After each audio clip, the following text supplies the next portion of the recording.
Leon Pini and the Weavers, they would be beyond thrilled to see this ambitious, interested, enthusiastic crowd. It is remarkable to just know that Weaver Duck Inn lives. And I welcome you here tonight on behalf of the Historical Commission in Norfolk. I do tend to talk a lot, so I have a little teeny card. And I just want to say that it is immeasurably heartwarming to see the inn come alive. Almost 100 years ago, on April 19th, 1923, Leon Pini opened the doors. Now, last night when I looked out my front door in Pondville, I thought, oh, this is awful. And then, of course, this morning, there was snow on the ground. In actuality, on the morning of the 23rd of April, 1923, the opening was scheduled, and it did go on. But conditions were, Ross, as you said, disastrous on the new state road. It was quite muddy, quite a bit of trouble getting cars actually out of the mud. It was supposed to be completed, but it hadn't been completed, which is no surprise to us with state projects, but it had a ways to go. And the opening went on, and the Boston Post newspaper focused only on the exquisite, glorious opening of the Weaver Duck Inn. And so I thought, well, if it's raining tonight and snowing tonight, we've been there, done that. And it will be almost 100 years ago. As you came in, you heard the music of one Al Donahue. I was on line a couple of years ago looking for Weaver Duck Inn artifacts, and Al Donahue's name popped up, and he was a jazz band leader. I had not heard of him. But then I read on a little further, and he made his debut at the Weaver Duck Inn in 1924. Last Saturday, I attended an American music performance by one Jack Craig. I don't know if any of you have ever heard of him. And he plays songs from the past. And I gave him a flyer about tonight. He lives in Marshfield. He couldn't come, and I'm supposed to be going faster, Rob. No, take your time, take your time. And he said, oh, Betsy, the Weaver Duck Inn. He said, you know, the 1920s and the 1930s, swing was king. And folks wanted to go out to dine, but they wanted to dance. And the Weaver Duck Inn was the place to go. And I was feeling really very proud about that.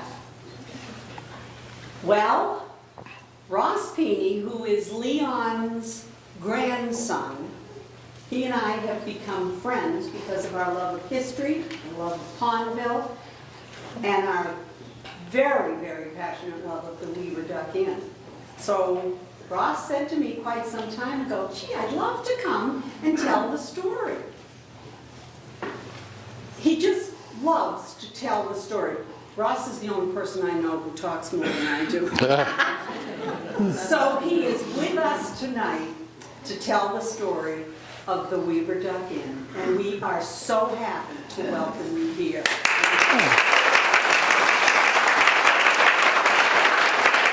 That's it.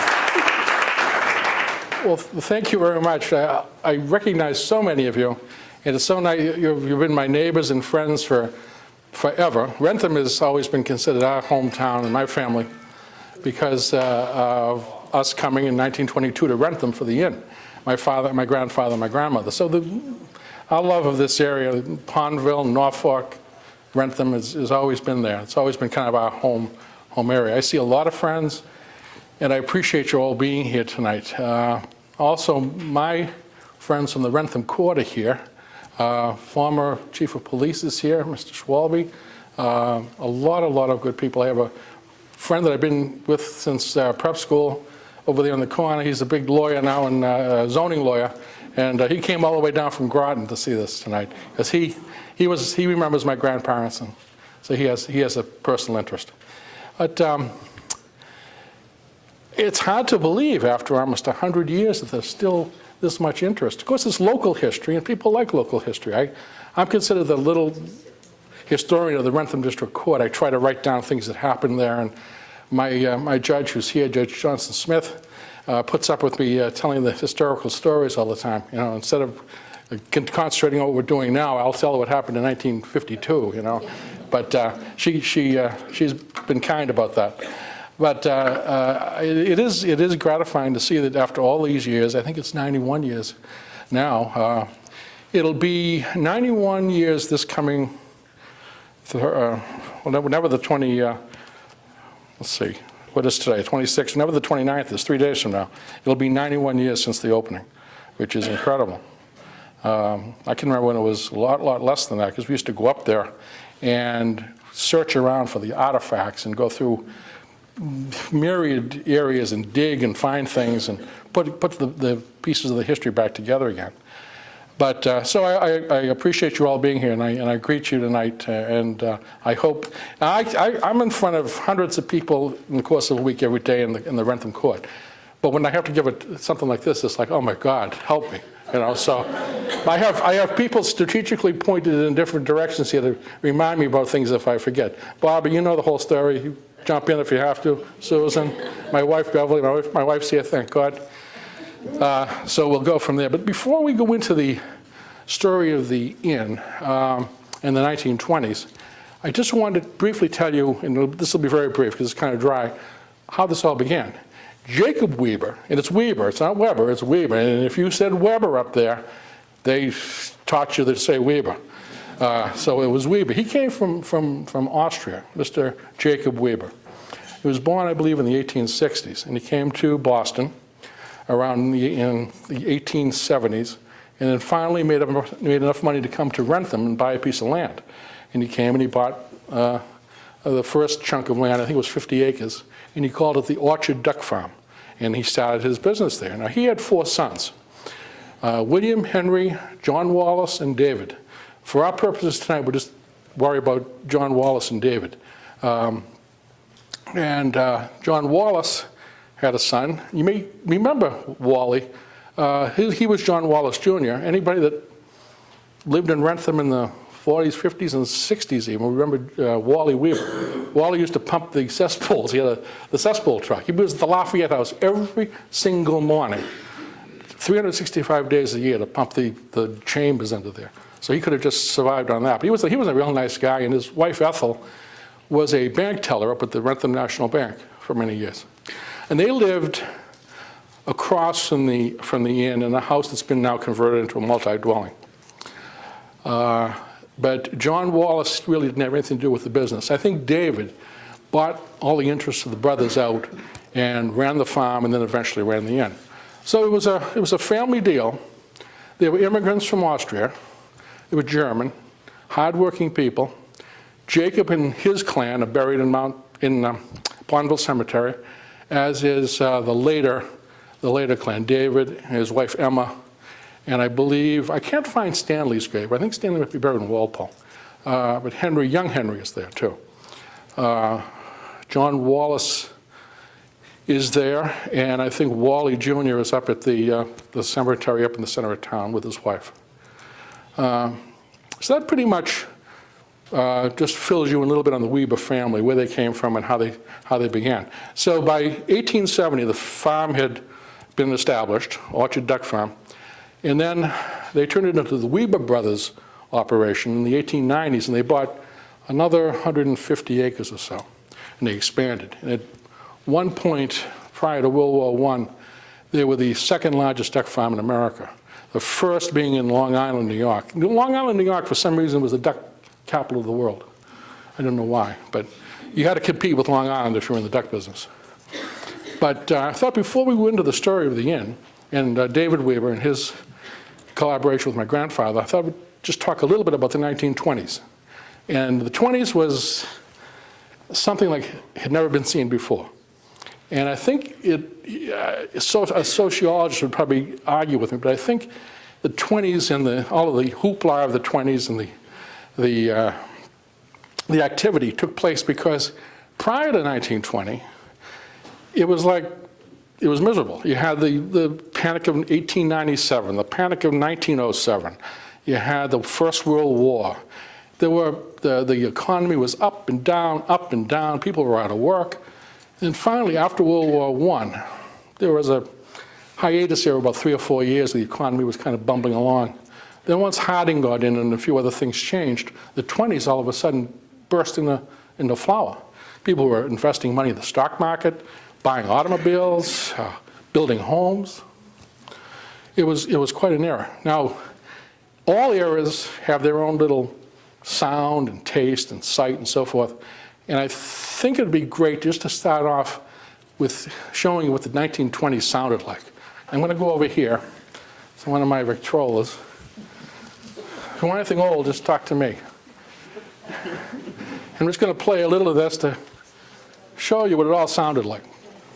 And this was the up-to-date technology and the latest in music. Here we go. Play a little bit of it. This is a portable Victrola, by the way, which was really something in 1923.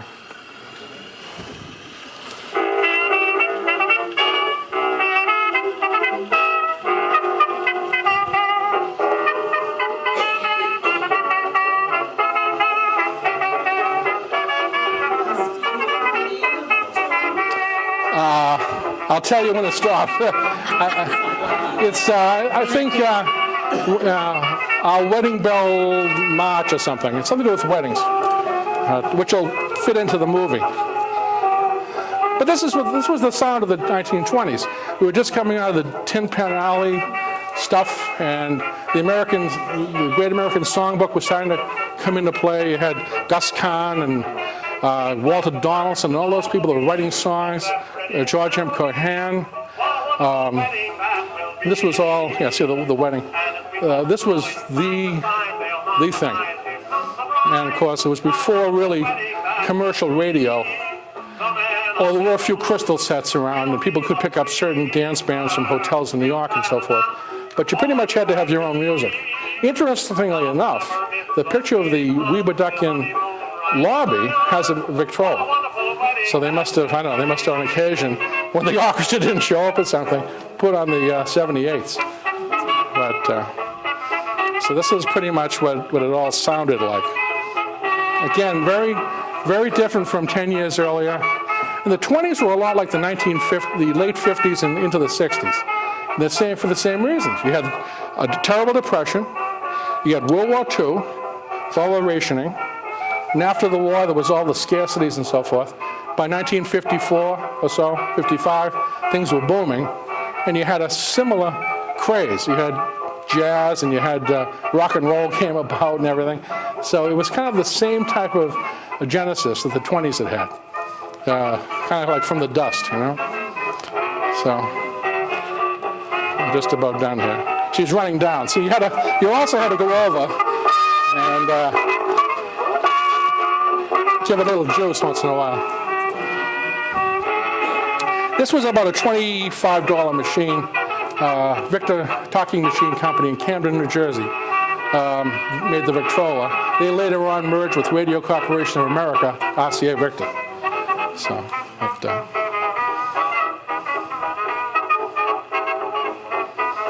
it's amazing because all these musicians here played this. This was all being done 90 years ago, and you can still hear it. We can still reproduce this for you to hear this.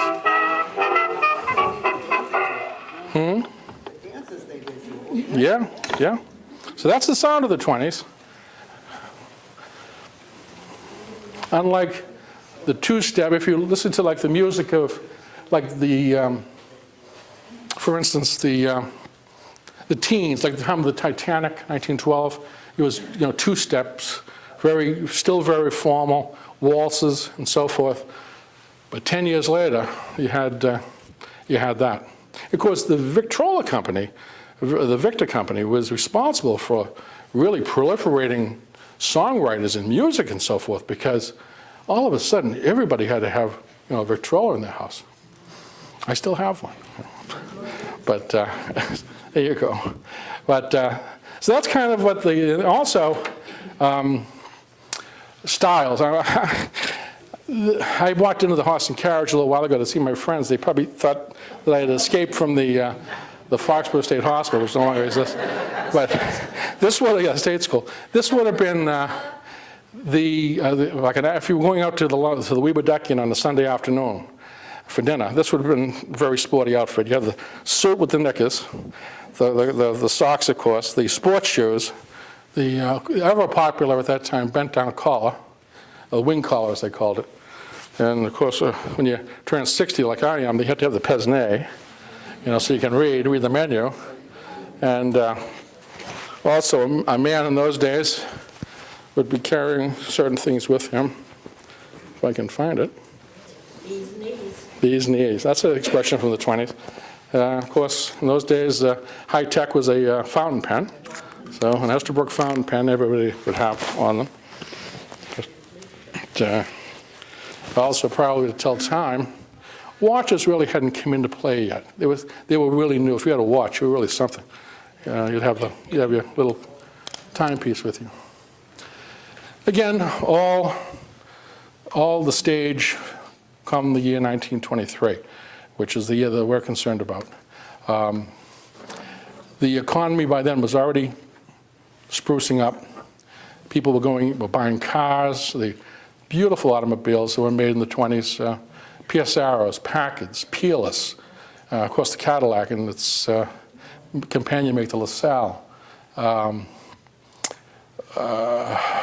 Haynes Apperson, Locomobile. Just, I could go off on and on and on and on. Beautiful automobiles. I would hope to have one here tonight for you, a 1929 Cadillac town car, but I didn't want to, with the weather the way it was, I was afraid to have the person bring it out. But, so that's the year 1922, 1923. David Weber, by 1922, was doing very, very well in his duck enterprise. I think by that point he had bought out his brother John Wallace, and he was pretty much running the show himself. So he got an idea, and I'm not sure, he must have been a very forward-thinking man, if this was his idea, to actually open up a roadhouse and serve duck dinners on the farm. And in fact, even in his early writings, he talks about the portion of the farm where the trees were lovely, there's the oaks and the pines and so forth. That's where he wanted to situate the business. But I think what he had in mind is, in those days, it was very common to have roadhouses and tea rooms and things like that. Hotel-style restaurants, like at the Statler, the Ritz, the Brunswick, the Terrain, places like that, were unheard of in the country. Unheard of. And I think what he had more in mind was a roadhouse or a fancy tea room.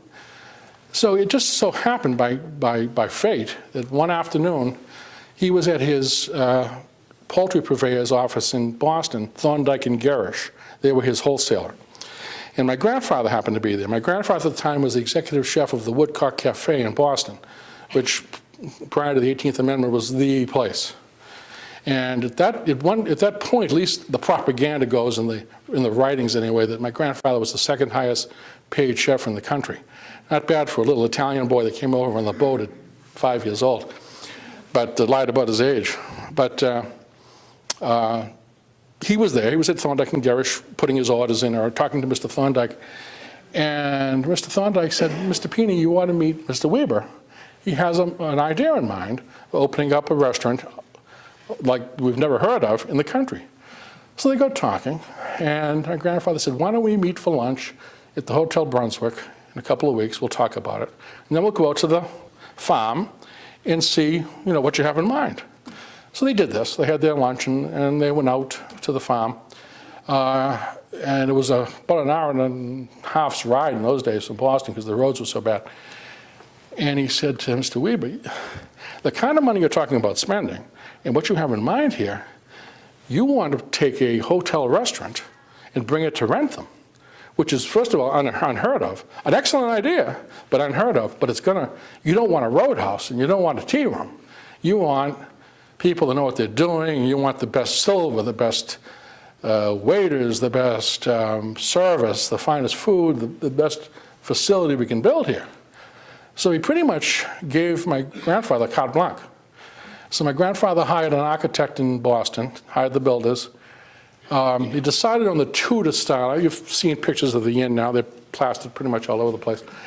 Very popular about the time of 1920, the Tudor, the English Tudor style, but not the Tudors we know today with the phony little brown stripes and so forth. These were the old-fashioned monstrous Tudors like from England with the big stonework and everything. So they decided on that as the design. It was built during the season 1922 into 1923. And at the time, my grandmother, she had one child at that point. It wasn't too big about going to Wrentham. First of all, where is Wrentham? What is Wrentham? You know, we live in Boston. What is this? He said, no, this is a good opportunity. We're going to Wrentham. So she said, well, I want a house. And yet, you had to have known my grandmother. A little girl who had to pick coal off the ground to survive when she was a little girl. But I guess you'd probably today call her the nouveau riche. But she did it in a very nice style. Right, Bobby? She was a very lovable person, but you had to get to know her. So she came home and she said, well, I want a house. So Mr. Weber said, well, I'll build you a house. You're not going to open until the spring of 23. We'll have a house built. So they came back from Florida. At the same time, my grandfather was the manager of the Hollywood Beach Hotel in Florida, because in the wintertime, things pretty much came to a close up here. And he'd bring the staff down from the hotel in Boston down to the Hollywood Beach Hotel, and they'd open that for the season, and then come back here in the spring. So when they came back, in the spring of 22, I believe, there was a nice bungalow built. I'll show you a picture of it shortly when we go through the slides. And she said to my grandmother, I'm not going to live in a bungalow. She said, what are you trying to do? You know, we're just starting off here. She said, I want an English colonial.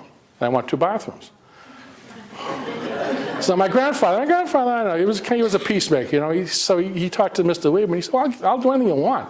You know, you want that, I'll do it. So, but Mrs. Weber chimed in and said, there's no house in Wrentham with 2 bathrooms. I've never heard of such a thing. And my grandmother, allegedly, as the story goes, said, well, you're hearing it now. You know, so it's one of they just didn't get fired, you know, but they didn't get fired. So they came back from Florida in 23, and there was a beautiful English colonial there that's there now, that Vin lives in now. And that was built during that period. I guess they must have worked all winter in those days. So the inn progressed. They were building the inn. They laid a beautiful roadway to come in. They put a beautiful fountain, which was there until about 10 years ago, in the middle of the whole property. There was they envisioned to have like bridge parties and different events on the lawns. So that was all done lovely with rhododendron and beautiful flowers and shrubbery and so forth.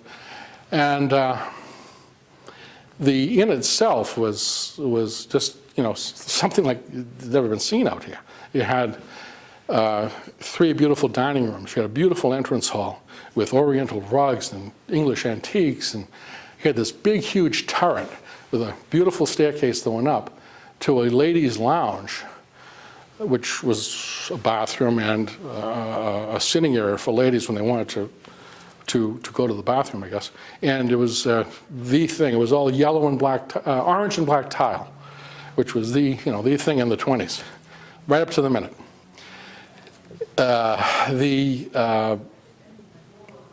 The kitchen facilities, they were built by McDonald Kitchens. I think McDonald is still around. I think they're local too. They built the most up-to-date kitchens known to man at that time. Frigidaire appliances, walk-in refrigerators that would keep everything at 38 degrees, Vulcan ovens that cooked 40 ducks at a time, pastry ovens, just everything that a chef would want in 1923. So come the time of the opening, scheduled for April 19th, and I always wondered, April 19th, a Thursday night. In the restaurant business today, you'd never do a Thursday night for an opening. Well, it happened to be my grandfather's birthday. April 19th was his birthday. And years later, I found these cufflinks that say LP, Leon Pini, and inside it's inscribed 4/19/23. And that was the night of the opening. My grandmother must have given these to him for his birthday and for the opening. So it was opened on his birthday. That was the reason, I guess. He was a promoter. He liked to have his name out there and so forth. Even though he was a very kind, lovely, gentlemanly man, people that remember him, he was a promoter. So they're getting ready to open the inn. The state, pardon me, the new state highway, Route 1 then, Route 1A now, was under construction. And the promises had been, it'll be finished, it'll be finished, it'll be finished. And it wasn't. So Alco Construction Company was the name of the company that built the road, had to issue permits for people that wanted to go to the opening of the inn. And so if you were driving down there to go to the inn, you had to get I guess they must have stopped people and got a permit to get in there. But cars were all mud. They had horse teams to pull cars out of the mud. But it was a huge success. The place was overfilled. The Boston Post, which was the paper in its day in Boston, the next morning came out with accolades of they described the inn, the facility, they described the food and the service. And again, my grandfather had friends in the press, so promote. So, but it was considered to be a smash. I have some quotes at some point when we go along in here that the newspapers talked about. Of course, the slogan was "We raise the ducks we serve," and that went on, and that was on everything. The duck logos were on everything. So 23 was the entire season of 23 was a smash success. The road finally was completed, and the inn had a special evening to commemorate the opening of the state highway. And again, it was by invitation, special invitation only. But they were so happy that they were now on the main road from Boston to Providence. In fact, I'm going to show a map in a little while, and you'll see just how it's right there, right between the two cities. So 23 turned into 24, and 24 turned into 25, and as the 20s went along, the business just continued to grow and grow and grow, as did the farm. Now, my grandfather ran the inn, but a man by the name of George Hadley ran the farm. And he was a duck man from Long Island, New York, that had come here by invitation of Mr. Weber to run the enterprise. And he did, and he was excellent. So simultaneously in the 20s, the farm was growing and doing very, very well, and it was the inn. Now, they would close. They were open for Christmas in 23. I think that was the only Christmas they opened. After that, each year they'd close around Thanksgiving for the winter season and open again in April. And because you go back into that time in history, people were driving. The automobile was very popular, but the winter months, a lot of people took their cars off the road between January and April and stored them. The roads weren't plowed very well, if plowed at all. Cars, with the exception of the Ford Model T, which would go through anything, cars were really tough in the bad weather. The tires were very high pressure. They were narrow and skinny, very difficult to maneuver the roads when they were icy.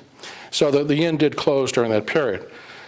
But every spring, the Weber management would have a spring meeting with the two managers, my grandfather, Mr. Hadley, and the family. And they were able to report, substantial earnings. And this was during Prohibition, And okay, maybe there was some booze in there, I wouldn't doubt it. But largely the profit was made on the food, My grandfather used to always say, you can make money without booze, although I never heard that ever said again. But I think that was a way of him just saying, I don't want to discuss Prohibition, what went on. But I would imagine that if you wanted a drink at the Weebedekian, there was a way of getting a drink at the Weebedekian. The registry books, I have one over there from the season of 1930, are replete with the hoi polloi of the day. The silent movie stars that came. I have somewhere, and I couldn't find it tonight, of all nights not to be able to find something. In my grandmother's writing, I have a list of the silent film stars that she remembers coming to the inn. And I mean, there were Gloria Swanson, who my friend Bob found the signature over there in 1930,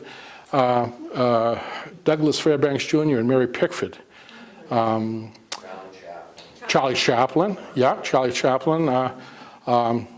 Norma Talmadge, Norma Shearer. To young people, those names don't mean anything, but to people in that era, they were everything. They were the silent film stars. I even think, I remember hearing that, who was the famous director with the boots? Oh, DeMille. Cecil B. DeMille was at the end.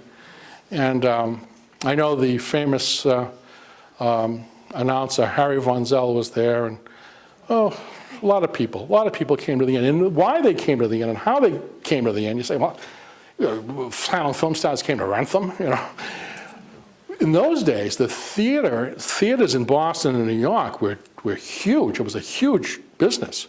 And these people appeared. My grandmother telling me going to see this one and that one in the theater, and these were live performances, and they would come from Hollywood, and they would, probably after a day or two, they'd say to the chauffeur, is there any good place around? And the inn, of course, would be suggested. And this grew. People got to know more about it. The movie stars got to know more about it, and people would talk. And so when they came to Boston, they took the train or chauffeured car out to Wrentham. Now, in Wrentham in those days, we had the Wrentham branch, which was a railroad that went pretty much from Boston to Providence, if you mapped the whole thing out with all the different things. And you could come right to Wrentham Center. We had a beautiful train station on Depot Street that was torn down unhappily in 1955, but they would come to the station, and there was a sign for a ride to the inn called Wrentham 104. And my grandfather always had a big Cadillac sedan, and he would dress one of the boys up, one of the waiters, as a chauffeur. He'd go down, pick up Mary Pickford, or go down, and put on the Ritz, Again, he was a good promoter. But so that was very common. In those books that we have, I have two. I have 1930, and I think I have 1927 somewhere at home. Show the different people that were there. And people from all walks of life, people from all over the country, Chicago, California, Texas, Florida, everywhere. Came to the Weebedekian in Wrentham, Massachusetts, Pondville, So the 20s moved on. Let me see if I can find some of those quotes. Again, like I say, he was a promoter. Here's one that was in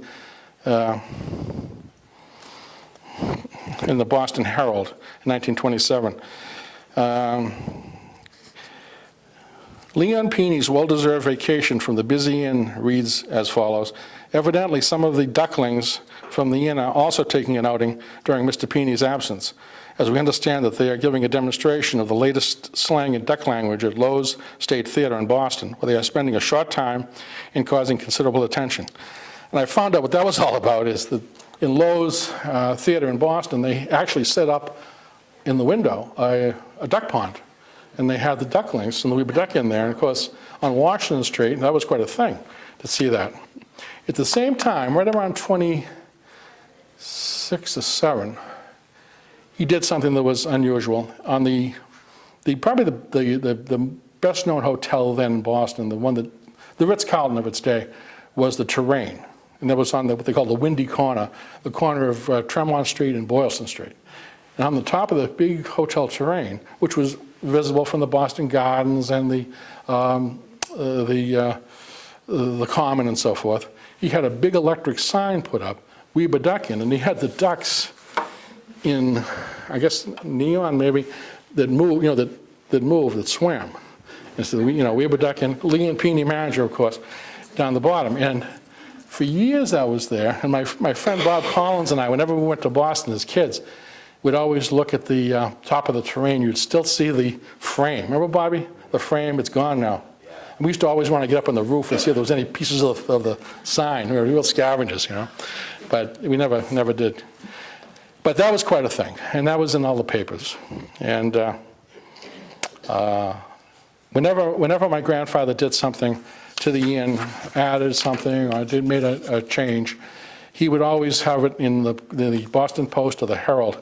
And there was also a man by the name of Harold Dolby, who was a good friend of my family's for many, many years, who ran the Hotel and Travelers News. That was the paper of the hotel industry. And Harold Dolby was like my grandfather's press secretary, and whenever anything happened, Harold Dolby made sure that it was in print. And if you knew my grandfather, he was a very kind, gentlemanly man that wore a Homburg and an overcoat and, walked kind of like this because he had a bad back, and, very courtly gentleman, always would greet his guests and so forth at the Lafayette. But when it came to, at least I guess when he was in that period of his life, when it came to promoting something, he went at it with a vengeance, and he did. So we come into the latter part of the 20s. What happens? We have the crash, in October of 29, the stock market crash, which, strangely enough, really didn't affect the business at the inn, because the inn was, in those days, the inn was catering to people that could afford to go out for an expensive dinner, because the average wage then was about $20 a week for the average person, and you wouldn't go to the inn on $20 a week income because you'd end up spending probably half of your income for one night out. So it went pretty much for people that were able to do that, people that owned businesses and factories and so forth in the area. We had a lot of mills in those days, the mill owners. The Bristols that owned the Foxborough Company, they were early guests of the inn. So the business didn't drop off. It kept going and going and going. And the notices would be sent out every year, the opening dates. Again, my grandfather continued to go down to Hollywood Beach Hotel in Hollywood, Florida, to run the hotel down there in the winter. And does anybody remember the Brook Manor in North Attleboro? Yes. Yeah, great place, another place like the Lafayette. Oris Calatelli was the man that owned that. He went to work for my grandfather at the inn in 1923. His gravestone says he was born in 1911, so he must have been 12 years old. And he started off as a scullery boy and ended up, there's a picture of him in the movie, being a waiter and so forth. And then he ended up going with my grandfather to Lafayette and ended up as the maitre d' there until 1948 when he went on his own. But a lot of people started with the inn and continued on into the hotel and restaurant business into their retirement years. There were a lot of people that were there that did that. The chef, I have my aunt Irene Pini here tonight, Irene McNally actually, and my cousin Patty McNally here tonight. Irene's father and Patty's grandfather, Leon Pini, was the first executive chef at the Weber Duck Inn. Nepotism, I guess you'd call that, I guess. But he was, in his day, he was considered to be the best chef in Boston. So there's a picture of him over there with the Weber Duck Inn crew. And I knew Leon very, very well growing up, and he was as lovely a man as my grandfather was. Very courtly man, very gentlemanly, and I knew him until, I think he passed away at 91 or 92, and I remember what a loss that was to me, because my grandfather had passed on. We still had his other brother Pio with us, who was a wonderful, wonderful man too. But when Leon passed on, that was really the end of an era. That was the real chef, the end of the real chefs. We go into the 1930s now at this point. The inn is, again, still doing well. The newspapers every year predict another great season for the inn, as they always had been. Come to 1933, 10 years since the opening. the annual meeting in the spring of '33. Now, '33 was probably the worst year of the Depression. If you weren't working in '33, you had a lot of company. You know, it was a bad, 32 was bad, 33 was worse, 34 was even worse than 33. Then things started to help, to come back a little bit. But 33 was bad. So at the annual meeting, Mrs. Weber, Emma Weber, was speaking for her husband David, who was very deaf at that point, and said to Mr. Hadley and to Mr. Pini, "We thank you for everything you've done, but we're relieving you of your duties. We want our sons to run the farm and to run the inn." My grandfather, in later years too, I remember him talking about, saying, I never held that against them. I mean, you know, you have children, you want them to run your business, you know. And he said, they were good to me. So my grandmother, at that very moment, was entertaining back at the house some ladies from Wrentham. Now we have Nancy Laverly here. Her mother, B. Laverly, was at that little tea party. Mrs. Supple, who's long passed on now, and Mrs. Mitchell, who, Mr. Mitchell, in my memory as a child, was the postmaster in Wrentham. So it was Mrs. Mitchell, Mrs. Laverly, and my grandmother, and Mrs. Supple. So my grandfather came and says, "Ines, can I see you a minute?" And he said, "We got 2 weeks to get out of here. The house is gone, the station wagon's gone, the $25,000 a year, which was a lot of dough, is gone, the food is gone, everything is gone," okay? So, but he said, "Don't worry about it." He said, I'll get a job tomorrow. So she was devastated. So she went in and said to Mrs. Laverly and to Mrs. Supple and Mrs. Mitchell, "We got to get out of here in 2 weeks. We've just been sacked."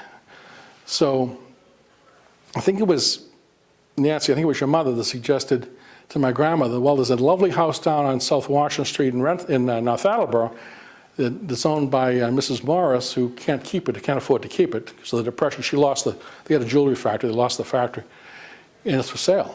So after the party was over, I guess they tooted off down in North Attleboro, and they rented the house for $75 a month, and they eventually bought it.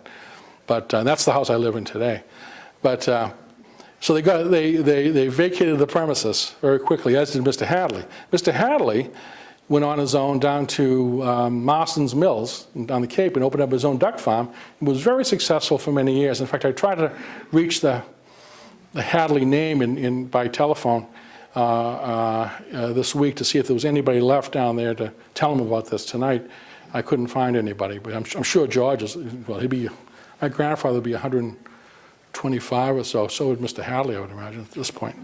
So they're gone, but they all went off. So my grandfather went off to the Hotel Biltmore in Providence and became the manager there for about a year. We had a good friend. His name was Jay Hawkins. He was my grandfather's financial business manager. He took care of my grandfather's finances. And he said, "Leon, you're always working for other people. You know, you're always making a fortune for other people. What the hell's the matter with you?" So I said, "I don't know." So he said, "Buy your own place." So he bought a piece of land on Route 1, coming up the hill from, like where Fontaine's Dickens used to be, coming up that big hill, that whole side there. He bought it from Frank Snow. People who live in Wrentham know the Snows. Frank sold him 27 acres of land for $2,000. And he was going to build a restaurant there during 1933, 34. And one day they were driving by the current Lafayette House, and there was some indication it was for sale. It was just a home in those days. A man by the Mr. Blyven owned it. And they bought it for $7,000. Buy this, we'll open up a restaurant here and keep the land for something else someday down the road. So they opened the Lafayette House in June of '34. But well, that's another story. We don't have to go into that. But it was a successful operation. We were there for 54 years, and my grandfather was very, very happy and very successful. And his boys all were involved in the business. But it was a sad day in '33, and my grandfather always told the story. My father would always tell me the story. All these things are just oral tradition. You know, I've heard all these stories all my life. My grandfather would tell stories, I would listen to them. My father would tell me stories that he had been told. So, you know, these are all, hopefully it's all accurate, you know, but I believe it is. But he said at that 1933 meeting, the only person that stood up for Hadley and Pini was Stanley Weber. Now, David had two boys, Stanley and Henry. And of course, John Wallace was already out of the deal, so Wally had nothing to do with the thing. So Henry was going to take over the inn, and Stanley was to take over the farm. And that house, that nice gambrel house that's still there on the farm property, that was Mr. Hadley's house. That was built for Mr. Hadley. And when Hadley got out of there, Stanley moved in there. He was there until he died in 1978. But he got up in the meeting and he said, "Ma, are you crazy? These people have made us rich. I don't know anything about the farm. I mean, I can throw the feed out and stuff, but I don't know anything about animal husbandry and all this stuff." And Henry hasn't drawn a sober breath. I probably shouldn't say this stuff, But what are you going to do? You're crazy? He said, no. You boys, and I can understand their point too. You boys have lived on the fat of the land here. Now you can work for it. So the farm continued on into the 30s. But to be fair to Stanley, the quest for duck dinners was growing. That was a phase. That was a very funny phase that was in for about 30 years. And then as restaurants like the Weber Duck Inn, the Lafayette House, and the Brook Manor came in with hotel menus, people had less and less desire for duck dinners. So the farm obviously didn't do as well as it had in the teens and 20s and in the early part of the century. They did have chickens too, and they had an egg business, and did everything they could to keep going. They had the Weber duck, the Peking duck that they had was the finest strain of any Peking duck in the country. And they'd been developed over a 50-year period. And Jacob Weber was very much involved in that enterprise. So the Weber duck was the best. But again, the demand wasn't there. So through the 30s, the profits of the farm kind of declined. The farm went on into the 40s. The inn, unfortunately, soldiered on. But now there was a little more competition. Just down the street now was the Lafayette House. And my grandfather had a clientele that loved him. So where are they going to go? They went there. They followed him. Henry didn't know the business very well. There's this, Henry, if you're looking down, please don't get mad. But these are stories. We're all neighbors. Who cares? My grandfather said that one afternoon in 1937, one of the waiters saw Henry at Narragansett Raceway, and Narragansett used to be down in Pawtucket down there. It was a beautiful racetrack. Drop $5,000 in one afternoon. Now, in 1937, you could have bought Wrentham for $5,000, I mean, so this is what happened. Wine, women, and song, pretty much. And, really not a lack of desire to really run the place. By 1942, old Mr. McDougall, who ran the Wrentham National Bank, Wrentham had two banks, the Wrentham National Bank and the Wrentham Cooperative Bank, which we still have, luckily. And they were in the same building uptown. It's now a dry cleaning establishment, a little brick building. It used to be very cute before the 1961 South Shore Bank topped off the top of it and made it look ugly. But that's both banks were in the same. So when you went in, you'd see Ethel Weber, a Cora, one of these people who were in there working. They'd say, "Well, what bank are you depositing in?" You'd say, "Well, the National Bank." Okay, you get the book for the National Bank. The cooperative, well, buy cooperative shares. That was the big thing at that bank. Yeah, okay, here. So Hadley ran the National Bank, not Hadley, McDougall ran the National Bank. His house was the house that is now, it was the Maples Nursing Home, right up front to the big white house with the curved bays. That was Mr. McDougall's house. So he foreclosed on the Weber brothers operation in 1942 because they couldn't pay the notes. And there was an auction. And my father and my grandfather went to the auction. The auction was at the inn.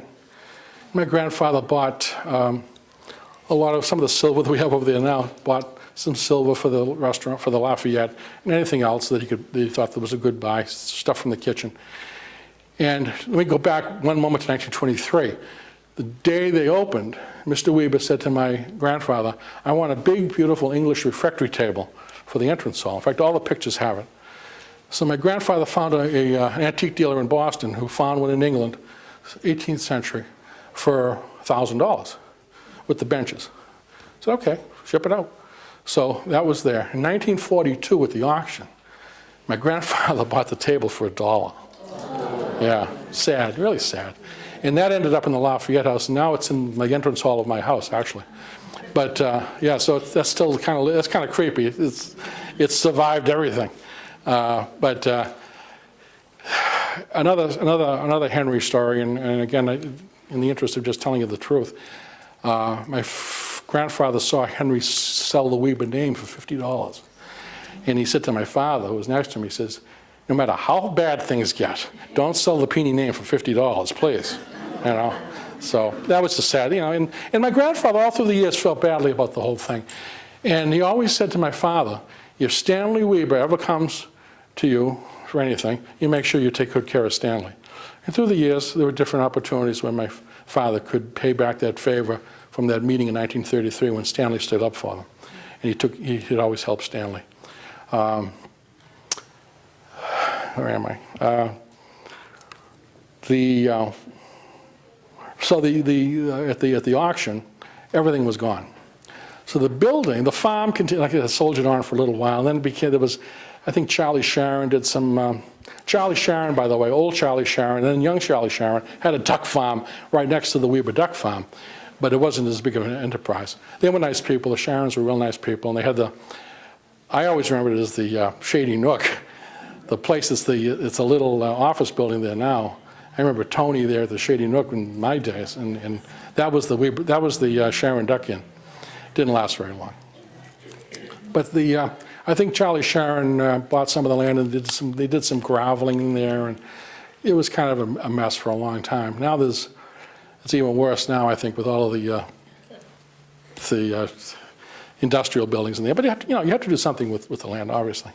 So the inn kind of just sat there and deteriorated. And then in 1949, a man in Walpole, Mr. Sansi, who owned the Rainbow Gardens up the street, bought it with the idea of maybe bringing it back to life. It's going to happen. And they eventually turned it into an auction gallery. Every Thursday night, strangely, every Thursday night there was an auction there. And October 28th, I think, or 26th, 1958, a Thursday night, the auction came to a close. And there was Frank Mendes was the caretaker. He lived upstairs in one of the rooms upstairs. And he closed the lights, he locked up the doors and so forth. But in the entrance hall, there was still that beautiful big fieldstone fireplace. And they always had a fire going in there when the auction was going on. And a downdraft came and knocked a coal out of the, as Chief McNamara has surmised, knocked a coal out of the fireplace onto the floor. And within moments, the place was ablaze. I talked to Wendell McNamara. He was the fire chief for years there. And he said he wasn't the chief in 1958, but he remembered the fire. He helped fight the fire. And he said, you know, it was the strangest thing. He said, we got there. He said, we had a brand new Ford pumper. And we hit the whole thing up. And the hydrants just stopped. They just like lost all their pressure. And he said, we couldn't do anything. We could use whatever water we got in the truck, and then that was it. And he said, we just had to watch the inn go. And I always kind of wondered if the inn didn't want to go, you know. Just I've had enough, enough indignity. So that pretty much, 58 pretty much is the last of the story, except for people like myself who always were scrounging around up there for artifacts and different things. Unfortunately, they were gone. I don't know why they didn't use them when they built those homes in there. There's 3 lovely homes in there now. Is anybody here that lives in those homes?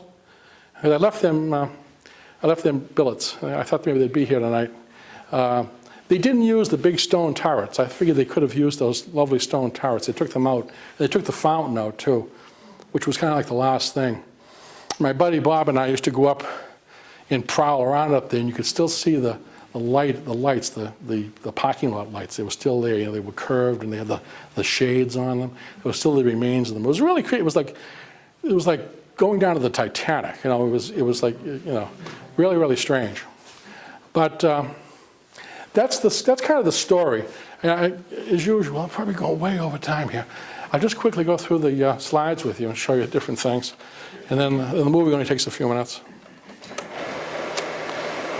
There's the artist's rendering, and that's over there in the book of the sign. And the sign still exists. It's in Wrentham. Neil has it in his beautiful antique shop there on East Street.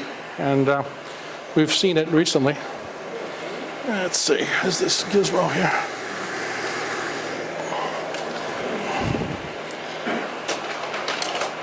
There's the inn. That's the kind of the promotional. That's not a photo. That's an artist's rendering. There's the fountain. You can see the fountain, which was there, like I say, until about 10 years ago. And you can see the stone entrance. There were two here, and there was two over here. There was a circular driveway, and the parking was up back. You can see the old cars up back there. There's the turret where the ladies' lounge was, and the office was upstairs, and the big rows of windows for the dining rooms and so forth. The canvas awning had a duck on it, an orange and black duck. Okay, I'm sorry. The canvas over the front entrance had the logo of the duck on it, and it was black and orange. And the turret is the turret that had the ladies' lounge in it. This is a photograph of the same thing. This was in the paper when the State Road opened. This was in the Boston Herald. Now here's the map. There's Boston, there's Providence, and there's Wrentham. And you can see, where's my stick here?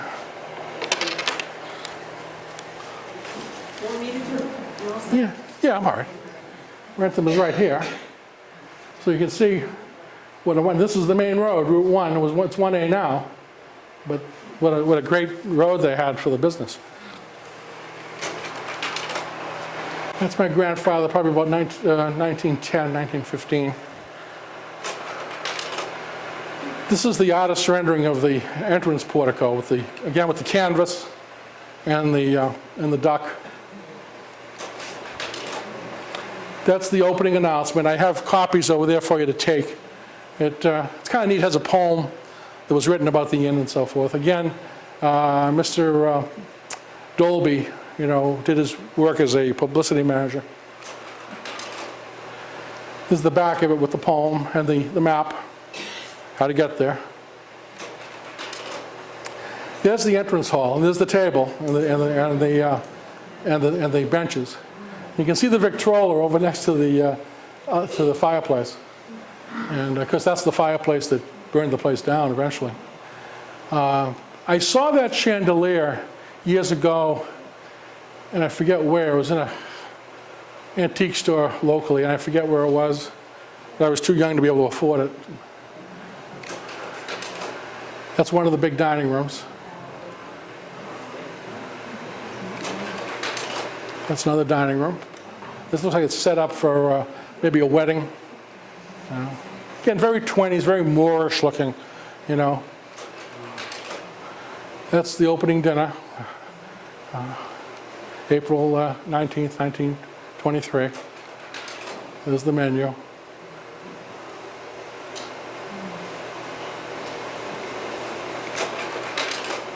That's Ronaldo Macesso, who was the chef after Silo, cooking the ducks. And again, they would roast 40 ducks at a time in those Vulcan ovens. I hope I'm not blocking anybody. I'm sure I am. I don't know what it's tough. This is a tough deal here. All right. Here we go. That's better, probably. Just don't pull it off. Yeah, no, don't worry about that. That's one of the walk-in refrigerators. That's an announcement. This is the permit they gave me to come to the opening. Alco Construction Company. Please extend the privileges of the new road to this party. And again, my grandfather, I don't know whether he made off he was the Department of Public Works, so I don't know how he got the right to do that, but he did it anyway. This is the opening dinner for the road, the New State Road, in December of 23. So see, it was another several months before the road was formally opened. Again, the actual menu. Show the prices, Ross. No, unless it. No, it doesn't on this one. No, because this was a, this might have even been a freebie, because this was by invitation. They used to have the parties for the football games, after the games. This is a schedule from, I think, 24, 25. Yeah. And this is the Harvard-Yale football menu, which was really neat, I thought. And he said, yeah. Well, if it was at Harvard.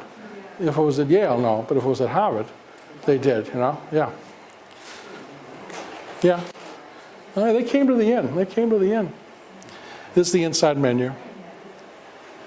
I don't know if we have a price on this one. I guess they waited and shocked you at the end. They brought you the tab. They left smelling salts on the table. Yeah, exactly. This is a notice for for Christmas dinner. This is 23. 23, and I think this was the only year they were open for Christmas. I can't find any evidence. That's $3, which doesn't sound too bad, but I suppose if you're making 20 bucks a week, $3 is a lot of dough. New Year's Eve, 23. This must have been the closing dinner, I would think. After that, they were closed for the year.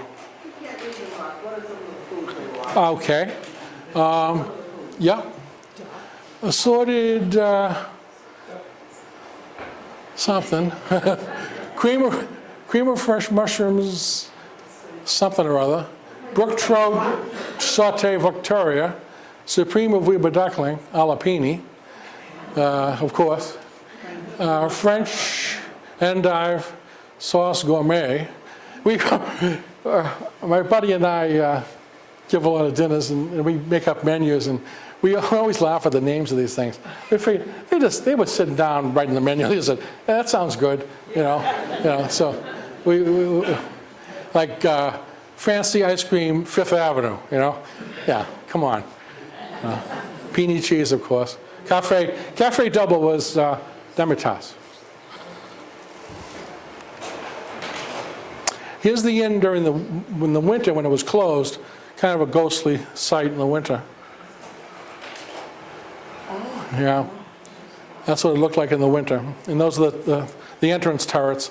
And strangely enough, in the winter, they took the globes off the lights for some reason. I don't know why. This is a strange picture. It's kind of a neat picture. These pictures come from my grandmother's photo album. So they're really kind of neat. So they were taken by them. But, that's my Uncle Leon Jr. and George Hadley's daughter. And Leon was about 7 or 8 there, I guess. Yeah, I know. Now, here's the house they built for my grandparents. And you can see it's a bungalow. And after the little set-to there, this is what showed up. Now, that house is still there, pretty much largely the same today, because Vin lives there. However, the garages have been made into living, and there's a separate garage now over here. But it was an English colonial, and it was a beautiful home. And 2 bathrooms. This was Mr. David Weber's house. This is what is now the Serenity Hill Nursing Home. Now, what happened, why it looks like that, a beautiful Edwardian home, and the way it looks today, is that in 1961, when it was already a nursing home, because David died in 1950, they had a terrible fire.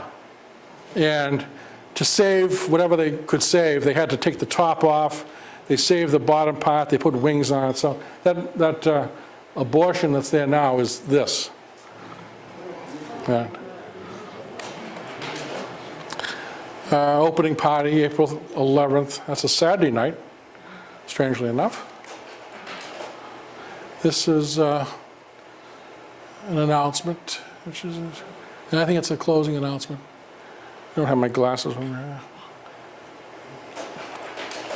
That's the orchestra. This is Frank McGrath, Betsy, but Al Donahue was with McGrath. So I think when McGrath went on, McGrath was, the biggest band leader in those days was Paul Whiteman. And McGrath had been with Whiteman, as I think had Al Donahue. And I think when McGrath went to other things, Donahue took over. in '25. That's a schedule, an orchestra schedule that I found. Just the times that they played and so forth.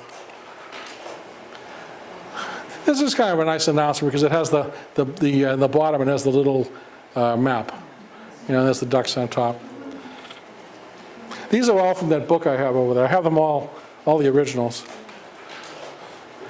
This is just a piece of advertising that would have been in the Boston Post or the Herald. Or these are the little things, the little advertisements. I always loved this here. Again, it was my grandfather's imagination. They always had the ducks. Now he's dressed like a head waiter. He's got the pince-nez on. He's got the little waistcoat. He's got the cloth over his arm there. And he's telling you to go to the inn. And this one, the duck is a chef. He's got the chef's hat on. And he's serving a duck. Lovely. You know, it happens. Right.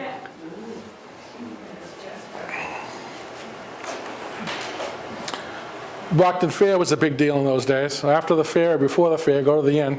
Look at how they spelled it. Yeah, that's right. That was certainly a typographical error. And again, you never said Weber, you said Weber. One of the matches. There's some over here you can look at and hold. Menus shaped like ducks were a big thing at the inn. They used to have similar menus for the bridge parties out on the lawn. There's a picture of the ducks. And they used to call it the summer snow, because when you drove by, they all blended together and it looked like snow. And I have a letter from an aviator who flew over and took a picture in the 30s, and he called it the summer snow. This was a neat little booklet called Meet Me at the Weber Duck Inn. And it's got the ducks got shoes on. In the car behind it's a facsimile of a Packard, about 1925. This is the inside of the piece. The ducks, 12 weeks old. I guess that's when time was running short. How old were they when they would go to school? I think about 12 weeks. 12 weeks? Yeah, according to that article, anyway. Before they got too fat. Well. Now this was a building in North Attleboro. You know, if you know where the current Dunkin' Donuts is, when you come down the hill just to go into North Attleboro, the Dunkin' Donuts on that V there, that building was there. And there's a Weber Duck Inn sign on it advertising the inn. And that building was a general store. Does anybody remember Harvey and Mildred Morse Paint and Supply in Wrentham? Lovely, lovely people. That was her father's place. Her father ran that little that store. But they're both, unhappily, they're both dead now. This says, after the races, dine and dance at the Weber Duck Inn. That's my grandfather putting up the sign there with the straw hat on. I think it was the races in Reedville. They used to have the automobile races in Reedville. I think that's what it's all about. Remember your friends, send them we'll address a menu and send them to them, and they'll think you're so thoughtful. Right? Harvard Brown dinner again. The dinner inside, grapefruit, decor, mascherino, and all this stuff. Hawaiian salad, you know. Like I said, they must have been laughing when they wrote these things. There were the ducks again advertising the Thanksgiving dinner. Again, Wrentham 104, that was the telephone. I brought a candlestick telephone. I don't know if you saw it over here. That was actually the first telephone from the Lafayette House. It would have been identical to the one at the Weber Duck Inn. Thanksgiving dinner, I think this is 1927, I think. Christmas dinner, 23. Again, the only Christmas I've been able to find. Little schedule of events: Columbus Day, Halloween party, Armistice Day, which is now called Veterans Day, Thanksgiving dinner, and then the closing party. And this year was November 29th. A bit of the Orient. They must have had a little novelty night involving Chinese things. Bridge luncheon, again on the lawn, very common. There's pictures in the movie. There's pictures of the people on the lawn having the bridge luncheons. Those are the bridge luncheon menus. And they have the spade and the clubs and the hats and so forth. They're kind of cute. There's a bunch of them over there on the table. They seem to have survived. I've found, through the years, I've found tons of them. But another bridge luncheon with the duck, with the top hat, the peigne, and the... Looks like Donald Duck. Yeah, well, I'm sure that was an influence. I'm sure 1927, 28 was the advent of Donald Duck. So I'm sure that had something to do with it. Yeah. Again, they were smart when it came to that stuff, Donald Duck was Italian. Was he really? God love him. God love him. I always knew that. There's a Ducks Around Parade, and I think in a few minutes, Betsy's going to tell us what this sounded like.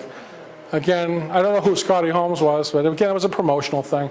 Harold Dolby probably had that plastered all over the place.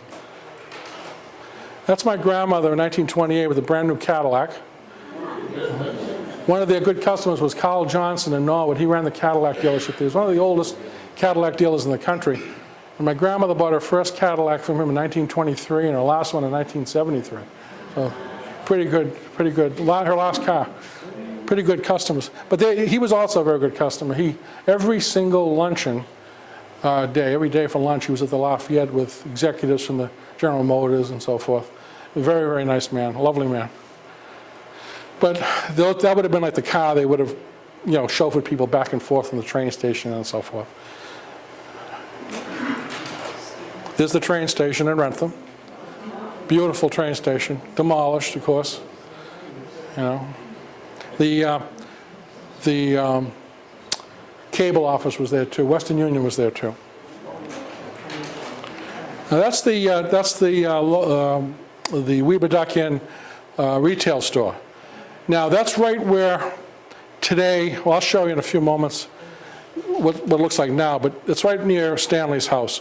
And this building is now down at the corner of 1A and 115. Of course, it's been added on to, but it was it's been everything through the years. But it still survives. It's probably the only thing of the inn that survives.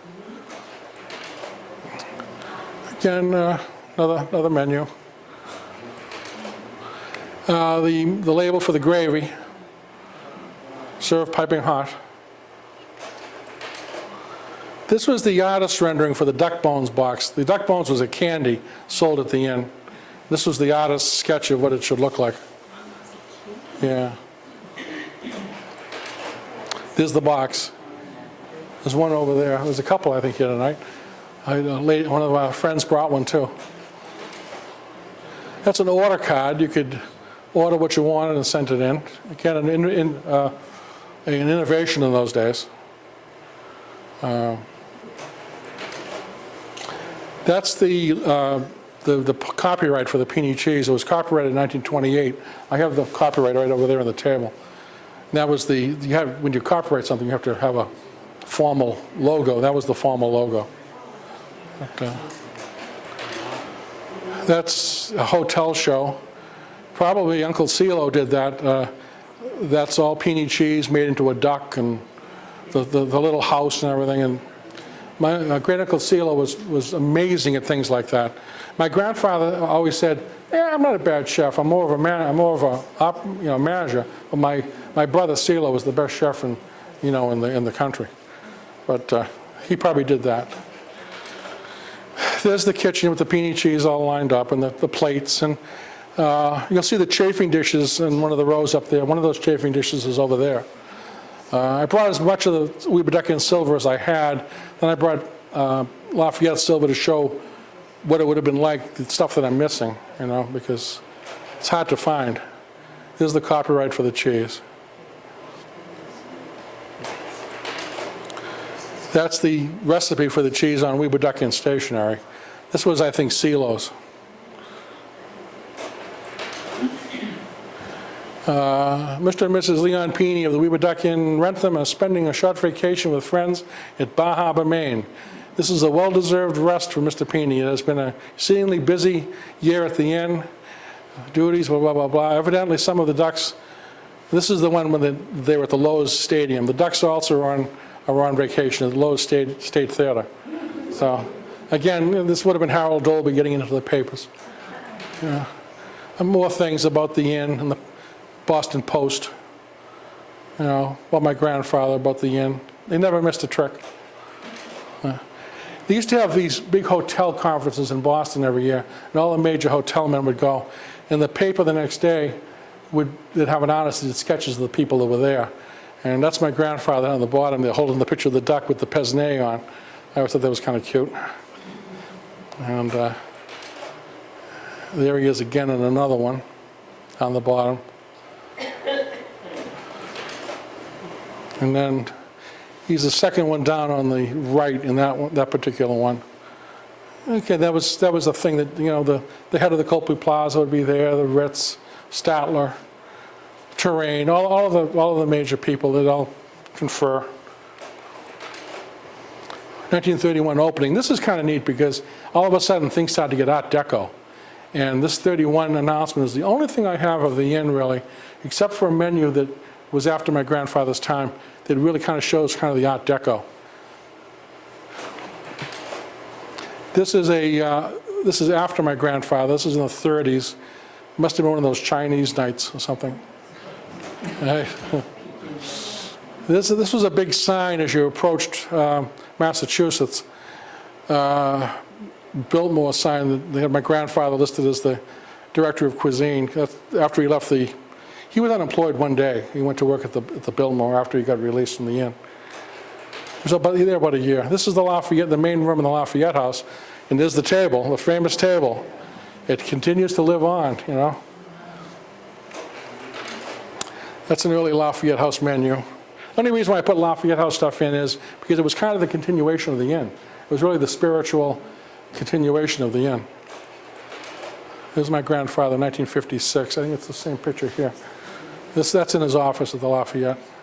Again, you can tell he was a lovely man. And the older I get, the more I miss them. I miss my grandparents terribly. I knew all four of my grandparents. And, they were special people. Unlike anybody today. Just different people, different age, different ilk. They're just good people, But there were the incubators in the inn, at the farm. Oops, sorry. There's the farm, again, with the ducks. Now, there's the house today. That's my grandfather's house today. That's Vinny. Vinny lives there now. And see, the garage has been made into part of the living space. And but essentially, it's, exteriorly anyway, it's unchanged.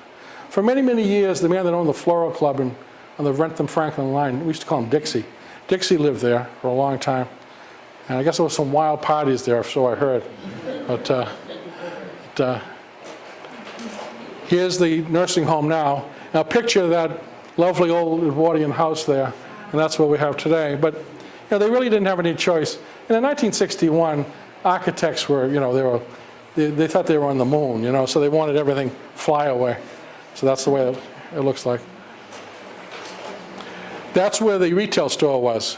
You can see Stanley's house up there. And this is still pretty much the way it is today. That fence, I think, is still there. And that goes back to the back pond, way in the back. The beautiful, beautiful pond in the back where the water came from the inn for the farm. But that's where the retail store was. There's the retail store now, although it's changed since then. That's probably about 10 years ago. And that's that little part in the front, not the addition. The little part is that building. And they moved it down to the corner of 1A and 115. That was Norfolk Car Care. Yeah, Norfolk Car Care, yeah. Peter Tirado, I think. When they were building the new homes where the inn was, now it's all, of course, completed and looks nice. They call it the Weeberduck Woods, I believe.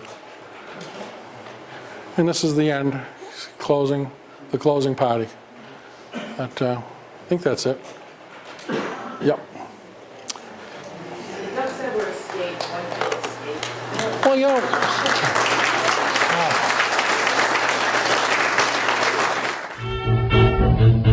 Thank you.